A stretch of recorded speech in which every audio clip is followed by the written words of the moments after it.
Cash deposit machine, அதாவது கேஷை deposit பண்ணக்கூடிய machine. இப்போது ஏடிஎம்மில் எப்படி நம்ம கேஷை வித்ட்ரா பண்ணிக்க முடியுதோ அதே மாதிரி சிடிஎம்மில் கேஷை டெபாசிட் பண்ணிக்கலாம்.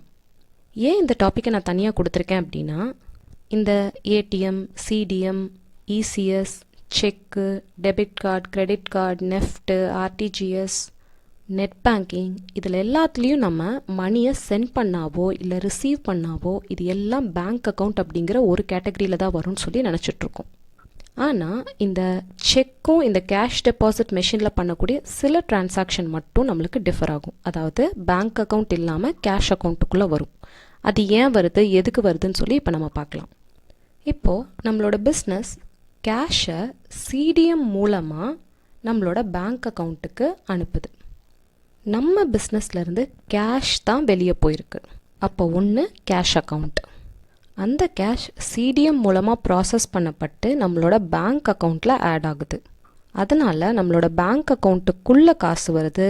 ஸோ அந்த மணியை ரிசீவ் பண்ணுறது பேங்க் அப்படிங்கிறதுனால இன்னொன்று பேங்க் அக்கௌண்ட். இதுக்கான ஒரு எக்ஸாம்பிள்ஸமும் நம்ம பார்க்கலாம்.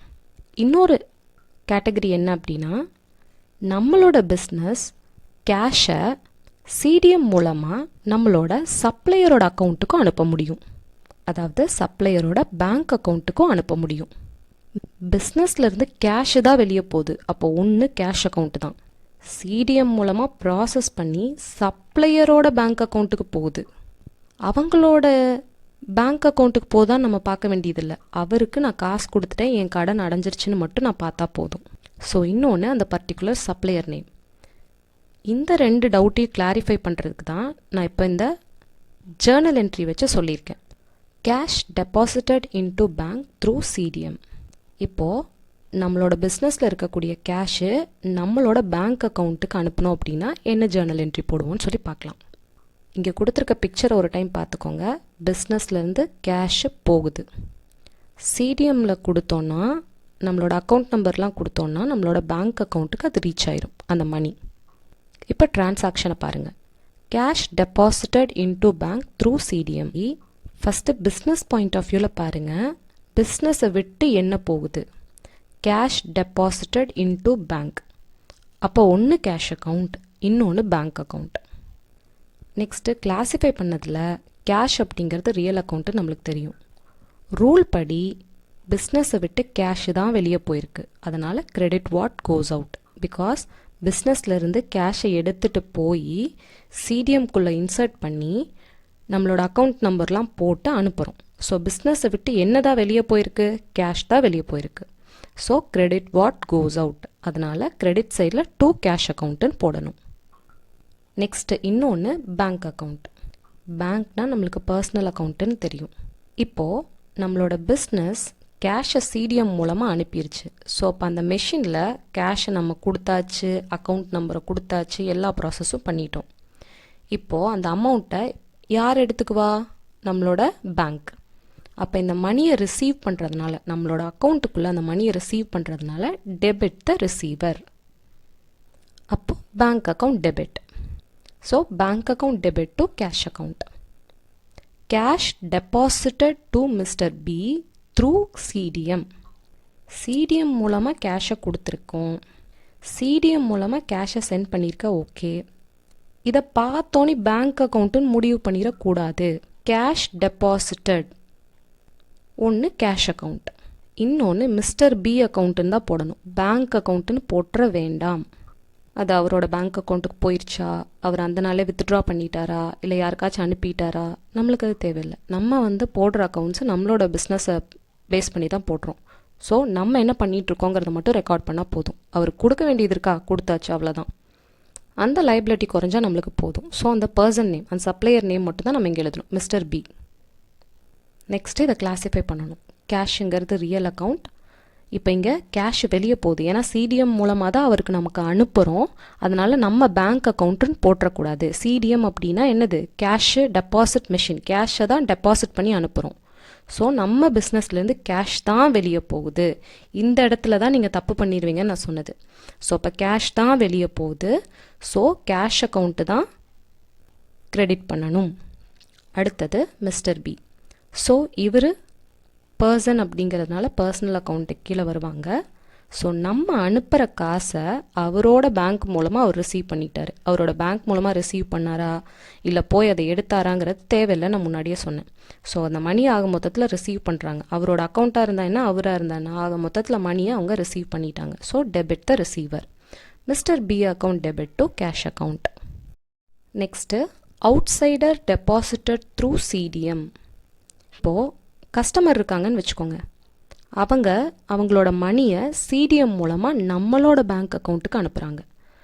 ஸோ கஸ்டமர் வராங்க, கேஷ் எடுத்துகிட்டு போய் சிடிஎம் மிஷின்குள்ளே போடுறாங்க, நம்மளோட அக்கௌண்ட் நம்பர் கொடுத்து அனுப்பிடுறாங்க. அப்போ அந்த சிடிஎம் மிஷின் வந்து என்ன பண்ணும், நம்மளோட பேங்க் அக்கௌண்ட்டில் தான் அந்த மணியை ஆட் பண்ணிவிடும். ஸோ அது டைரெக்டாக நம்மளோட பேங்க் அக்கௌண்ட்டுக்கு தான் வருது. நம்ம போய் அதை எடுத்தால் தான் அதை கேஷாக மாறும். அது அக்கௌண்ட்டில் இருக்கிற வரைக்கும் அது பேங்க் அக்கௌண்ட்டாக தான் கன்சிடர் பண்ணணும். ஸோ ஒன்று வந்து பேங்க் அக்கௌண்ட். இதை வச்சு ஒரு ஜேர்னல் போடலாம். Mister A customer deposited to அவர் பேங்க் த்ரூ சிடிஎம். இப்போ நல்லா பார்த்துக்கோங்க, மிஸ்டர் ஏ அப்படிங்கிறவங்க நம்மளோட கஸ்டமர். நம்மளோட கஸ்டமர்ஸ் யாராச்சும் அந்த மணியை சிடிஎம் மூலமாக அவங்க அனுப்புனாங்க அப்படின்னா அது எங்கே வரும், என்னோட பேங்க் அக்கௌண்ட்டுக்கு தான் வரும். அதனால் நம்ம பேங்க் அக்கௌண்ட்டுன்னு தான் எடுத்துக்கணும். இன்னொன்று மிஸ்டர் ஏ அப்படிங்கிறவங்க தான் அனுப்புகிறாங்க அப்படிங்கிறதுனால mister A account. Mister A customer deposited to அவர் பேங்க் த்ரூ சிடிஎம். இப்போ இதில் என்ன சொல்கிறாங்கன்னு பாருங்கள். மிஸ்டர் ஏ அப்படிங்கிற நம்மளோட கஸ்டமர் சிடிஎம் மூலமாக நம்மளோட பேங்க்குக்கு கேஷை டெபாசிட் பண்ணி விட்ருக்காங்க. அப்போ கஸ்டமர் தன்னோட காசை சிடிஎம்மில் போட்டு நம்மளோட பேங்க் அக்கௌண்ட் நம்பர் கொடுத்து நம்மளோட பேங்க் அக்கௌண்ட்டுக்கு அனுப்பியிருக்காங்க. அப்போ இதில் ஃபஸ்ட்டு அக்கௌண்ட் என்னென்னு ஐடென்டிஃபை பண்ணணும், mister A அனுப்புறதுனால mister A account. இன்னொன்று சிடிஎம் மூலமாக அவர் அனுப்புகிறாருன்னா அவர் கையிலிருந்து தான் காசு போயிருக்கு. அவர் கையிலேருந்து காசு போயிருக்கா என்னன்றது நம்மளுக்கு அவசியம் இல்லை, நம்ம பாயிண்ட் ஆஃப் வியூவில் தான் பார்க்கணும், நம்மளோட பிஸ்னஸ் பாயிண்ட் ஆஃப் வியூவில் தான் பார்க்கணும். ஸோ அவர் சிடிஎம்மில் போட்டு அனுப்பிட்டார். அப்போ சிடிஎம் என்ன பண்ணும், நம்மளோட பேங்க் அக்கௌண்ட்டுக்கு தான் அந்த அமௌண்ட்டை சென்ட் பண்ணும். ஸோ ஒன்று பேங்க் அக்கௌண்ட். நெக்ஸ்ட்டு கிளாஸிஃபை பண்ணுறது. அப்போ மிஸ்டர் ஏ அப்படிங்கிறவங்க பர்சன், அதாவது நம்மளோட கஸ்டமர் இல்லையா. ஸோ இப்போ பர்சன், ஸோ பர்சனல் அக்கௌண்ட்டுக்கு கீழே வரும். ஸோ இங்கே அந்த கேஷை கொடுத்துட்றது யார், சிடிஎம் மூலமாக கொடுத்துட்றது அவர் தான். ஸோ அப்போ அவங்க கொடுக்குறாங்க அப்படிங்கிறதுனால கிரெடிட் த கிவர். அடுத்தது பேங்க் அக்கௌண்ட்டும் வந்து பர்சனல் அக்கௌண்ட்டுக்கு கீழே தான் வரும். இங்கே அவங்க கொடுக்குற அமௌண்ட்டை பேங்க்கு ரிசீவ் பண்ணி வைக்குது அப்படிங்கிறதுனால bank is the receiver, debit the receiver. Bank account debit to mister A account. So CTM பொறுத்த வரைக்கும் நம்ம யாருக்காச்சும் நம்மளோட அக்கௌண்ட்டுக்காக இருந்தாலும் சரி, மற்றவங்களுக்காக இருந்தாலும் சரி, நம்மளோட சப்ளையருக்காக இருந்தாலும் சரி, சிடிஎம் மூலமாக கேஷை சென்ட் பண்ணுறோம் அப்படின்னா ஒன்று கேஷ் அக்கௌண்ட். ஏன்னா நம்மளோட சிடிஎம் மூலமாக போகுதுன்னா சிடிஎம்னு பார்த்தோன்னே பேங்க் அக்கௌண்ட்டாக வந்துருங்கிற அவசியம் கிடையாது. சிடிஎம் மூலமாக அனுப்புகிறேன்னா பிஸ்னஸை விட்டு ஒன்று கேஷ் தான் போயிருக்கு. இன்னொன்று சிடிஎம் மூலமாக கேஷை ரிசீவ் பண்ணிட்ட அப்படின்னா வேறு வழியே இல்லை, மற்றவங்க போடுற காசு உன்னோட பேங்க் அக்கௌண்ட்டுக்குள்ளே மட்டும்தான் வரும். அதனால் பேங்க் அக்கௌண்ட்டுன்னு தான் வரும். ஸோ இந்த கேஷ் அக்கௌண்ட்டையும் பேங்க் அக்கௌண்ட்டையும் கன்ஃபியூஸ் பண்ணிக்க வேண்டாம். நம்ம சிடிஎம் மூலமாக அனுப்பணும் அப்படின்னா ஒன்று கேஷ் அக்கௌண்ட் வரும். நம்ம சிடிஎம் மூலமாக மற்றவங்கள்ட்ட இருந்து ரிசீவ் பண்ணோம் அப்படின்னா ஒன்று பேங்க் அக்கௌண்ட்டில் வரும். அவ்வளோதான்.